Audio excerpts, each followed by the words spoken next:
जो पाकिस्तान के साथ कॉन्फ्लिक्ट है ये रिजल्ट करेगा फ्रेगमेंटेशन ऑफ अफगानिस्तान।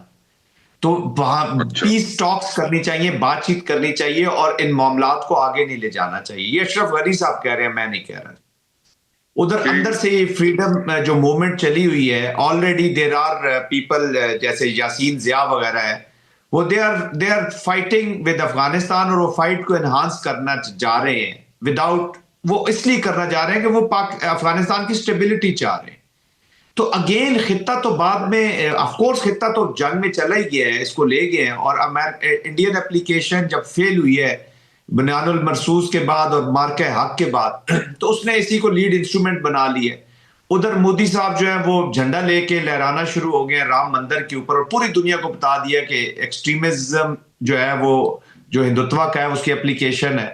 तो ये दोनों स्टेट्स अपनी एक्सट्रीमिस्ट पॉलिसी से आज ये एक्सट्रीमिस्ट जो थॉट्स है और इसके जो मैनिफेस्टेशन थ्रू टेररिज्म है, ये इस पूरी दुनिया के लिए खतरा बन गया। इन दोनों को आपने मिलाया ना, तो इन दोनों एक्सट्रीमिस्ट थॉट से एक्सट्रीमिज्म के बाद जन्म लेने वाला जो प्रैक्टिकल एक्शंस है थ्रू टेररिज्म, वो खतरनाक हो गया जी।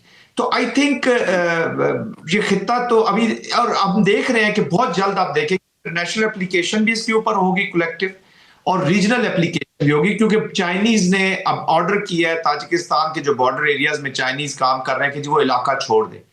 और चाइनीज की इकोनॉमिक एक्टिविटी को रोकना, उसकी इकोनॉमिक प्रोग्रेस को रोकना, एक्चुअली वो ये कंसिडर किया जाता है कि आप चाइना के खिलाफ देखें, वो चाइनीज वॉर में तो जाते नहीं है, अभी तक उनकी पॉलिसी नहीं है जंग लड़ना डायरेक्ट। तो जब इकोनॉमिकली आप उसको जंग से रोकेंगे तो फिर वो अपनी पॉलिसीज लगाएगा, चाहे वो India through proxy use Afghanistan की डिनाइबिलिटी में रहते हुए, प्लॉजिबल डिनाइबिलिटी में हाइब्रिड लगाते हुए चाइनीज इंटरेस्ट को, तो फिर चाइनीज बिल्कुल पकड़ेंगे अरुणाचल प्रदेश के मुसाफिरों को कि आपका वीजा जो है वो चाइना का होना चाहिए, इंडिया का नहीं होना चाहिए। तो देख एक खींचातानी और ये एक कंटेस्टेशन ऑलरेडी शुरू हो चुकी है। Yes, we are kinetic victim है, तो काइनेटिक माहौल बनाना पड़ेगा कुछ अरसे के लिए ताकि आप अच्छे डायलॉग की तरफ चला जाए। ऑलरेडी रीजनल कंट्रीज इनके टेररिज्म से, इनकी वॉर लाइक इकोनॉमी से और इनकी ये जो नारकोटिक्स और इलीगल स्पेक्ट्रम में से तंग हो रहे हैं, और कलेक्टिव आप देख रहे हैं कि चीजें और स्टेटमेंट्स आ रही हैं दुनिया से। चले लेट्स सी जी, मैं आपकी जो इनपुट है उसको बड़ा वजन होता है उसमें, और उसको मैं लाइटली नहीं लेना चाहिए। You are absolutely right. General साहब, सेंटकॉम जाने का इत्तेफाक मुझे भी हुआ, और उस वक्त के सेंटकॉम चीफ जो थे 2005-6 में, उनसे मिलने का इत्तेफाक मुझे भी हुआ। जब आप ब्रिगेडियर थे, आप भी सेंटकॉम गए थे, और इसलिए आप जरा बेहतर समझ सकेंगे क्योंकि आपकी जरा स्पेक्ट्रम जो है बहुत वाइड है आपकी थॉट्स का। तो मैं आपसे सवाल ये करना चाह रहा हूं कि देखें, एक कलेक्टिव सिक्योरिटी ट्रीटी ऑर्गेनाइजेशन है, ठीक है, और ये एक फोरम बना है जिसमें 6 मुमालिक मौजूद हैं इस वक्त। इसमें रूस भी है, बेलारूस भी है, आर्मीनिया भी है, काजाकिस्तान भी है, किर्गिस्तान भी है, ताजिकिस्तान भी है। ये सब स्टेट्स जो है ये मिलकर इन्होंने फैसला किया है कि जो अफगानिस्तान और रशिया की सरहद लगती है वहां पे एक कलेक्टिव तरीके से सारे ये स्टेट्स जो है मिलकर एक फौज डिप्लॉय करें, ताकि जो दहशतगर्दी फैलाई जा रही है अफगान सॉइल से, वो रशिया के अंदर या इन 6 मुमालिक के अंदर जो इस फोरम का हिस्सा है वहां पे ये फैलाई ना जा सके। उसमें ड्रग्स भी हैं, ड्रग्स को भी रोका जाए, उसमें दहशतगर्दी को भी रोका जाए, and there are so many other things. Pakistan तो इस खित्ते में अकेला लड़ रहा था इस दहशतगर्दी के खिलाफ, अब तो रशिया ने भी कंसर्न शो करने शुरू कर दिए, चाइनीज लोगों को मारना शुरू कर दिया वहां पे जनाब इन्हीं दहशतगर्दों ने।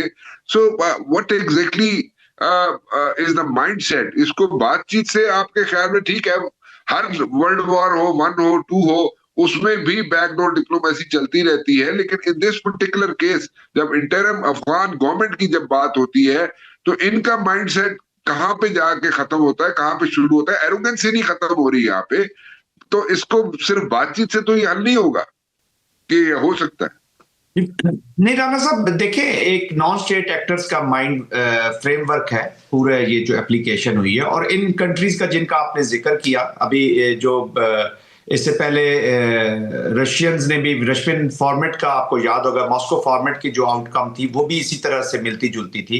अभी जो CIS का हुआ है, independent states, Commonwealth independent states की, जो उसमें ताजिकिस्तान के प्रेसिडेंट ने इस चीज का जिक्र किया है, और वो बड़े खुश थे। एक आर्किटेक्चर वो बना रहे हैं, कलेक्टिव आर्किटेक्चर। और अभी आपने जैसे ट्रीटी ऑर्गेनाइजेशन का, CSTO का जिक्र किया है, उसमें तो कलेक्टिव स्टेटमेंट आ गई है जी बॉर्डर मैनेजमेंट की। और इनको actually they want to help Afghanistan जी, एक स्टेबल अफगानिस्तान चाहते हैं। देखिए ना, दोनों मेन कंपिटिटर इस रीजन में पड़े हुए हैं राणा साहब, चाइना भी और रशिया भी। जब उनकी चीजें स्कटल होंगी, उनकी इकोनॉमिक प्रोग्रेस, उनकी प्रोस्पेरिटी, आप उनका जो डिजाइन है for regional, collective regional stability, खासतौर पे चाइना की इकोनॉमिक स्टेबिलिटी की तरफ, वो अफगानिस्तान को जोड़ना चाहिए। जब वहां पर ये नॉन स्टेट एक्टर्स बैठे रहेंगे, तो आज इंडिया चाइना का एनिमी है जी। वो जितना मर्जी ये ट्रांजिशन एक थोड़ा सा ड्रामा सा लगा थोड़ा सा पास में, बट वो अभी भी इंडियन स्ट्रेटेजिक माइंड चाइना को अपना नंबर 1 एनिमी छोड़ता है। और चाइना ने बड़ा क्लियर कर दिया अरुणाचल प्रदेश के ऊपर कि वी हैव, ये इंडिया का हिस्सा नहीं है। अभी वो जो उनकी खातून मुसाफिर जा रही थी, जिसको उन्होंने रोका है चाइना के अंदर, उन्होंने कहा जी आपका जो पासपोर्ट जो है चाइनीज होना चाहिए, ये रॉन्ग पासपोर्ट, और बड़ी ह्यू एंड क्राइम अच्छी हुई है। तो वो उसके भी इश्यूज, जब उसको आप रोकेंगे नॉन स्टेट एक्टर्स के जरिए, तो वो डिस्टर्ब होंगे। तो वो of course may be directly और इनडायरेक्टली काइनेटिक मोड में भी स्पोर्ट में जाएंगे to bring stability and normalcy to this state. Orderly state नहीं रही है अफगानिस्तान। अफगानिस्तान को कोई भी जाके पे करके किसी जगह पे भी इस्तेमाल कर सकता है जी, और किसी के खिलाफ भी इस्तेमाल कर सकता है। अब ये अफगान जो वाशिंगटन में हुआ है, ये इसी माइंडसेट का, इसी स्टेट का बाय प्रोडक्ट है। ये इंडिविजुअल, ये वो इंडिविजुअल है जिसने CIA के साथ काम किया, उधर से भी डॉलर्स कमाए होंगे, फिर अमेरिका चला गया, वहां से भी डॉलर्स। अब जब प्रॉब्लम आई है, तो उसी फ्रेम ऑफ माइंड में उसने एक एक्ट किया है। अब किसी के बिहाफ पे किया, वो तो अभी इंक्वायरीज में सामने आ जाएगा। तो इस तरह के, तो एवरी इंडिविजुअल ऑफ अफगानिस्तान दुनिया के किसी हिस्से में, चाहे नेक नीति से पढ़ भी रहा होगा, तो वो एक ग्रेनेड के तौर पे, निकली हुई पिन वाला ग्रेनेड के तौर पे कंसिडर होगा। तो this is what they have brought to their own people. पूरा एक नेचर उसकी सामने आ गई, जैसे कमिलियन नेचर सामने आई है ना इंडिया की, कि इनका ये जो कमिलियन अप्रोच है, ये इनकी टैक्टिस नहीं है, दिस इज देयर कैरेक्टर। अब अनफॉर्चुनेटली ये कैरेक्टर सब अफगानियों के साथ मिल रहा है, which is a very very dangerous phenomena for the humanity, और खासतौर पे अफगानियों के लिए। तो मैं देख रहा हूं कि काइनेटिक की तरफ भी स्पोर्ट कुछ ना कुछ जाएगी, बट डिप्लोमेटिक इकोनॉमिक जो मेजर्स हैं वो तो they are round the corner. और मुझे तो लगता है कि America being the stakeholder in Afghanistan, उसका मैं बहुत जल्द रोल देख रहा हूं इनकी इन्हीं हरकतों की वजह से। मतलब उसमें क्या रोल प्ले कर सकते हैं अमेरिका, जन साहब? देखिए, वो ऑलरेडी उन्होंने बगराम की बात की है। वो अपने जो वेपन्स वहां पड़े हुए हैं, उनके पास एक रीजन तो है वहां पे दोबारा आने का।